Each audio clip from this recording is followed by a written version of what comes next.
Wilujeng sumping sadayana, abdi Vina Priani ti 10 Manajemen Logistik, abdi hoyong ngalantarkeun biantara basa Sunda.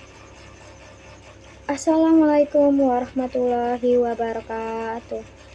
Anu dipikoramat ku simkuring Bapak Ibu Guru sareng rerencangan sadayana anu dipikanyaah. Alhamdulillah puji syukur urang panjatkeun ka Allah Subhanahu wa taala sabab abdi tiasa kempel dina kayaan sehat. Dina kasempatan ieu simkuring bade ngadungikeun biantara ngeunaan pentingna disiplin pikeun murid SMK.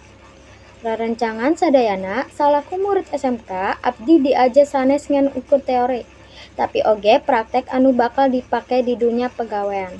Kukituna disiplin teh kacida pentingna. Disiplin dina waktos dina ngalaksanakeun tugas sareng dina nuturkeun aturan sakola. Upami abdi biasa disiplin ti ayeuna, engke nalika abdi damel abdi moal kagok deui. Jalma anu disiplin biasana leuwih dipercaya sareng dihargaan ku batur.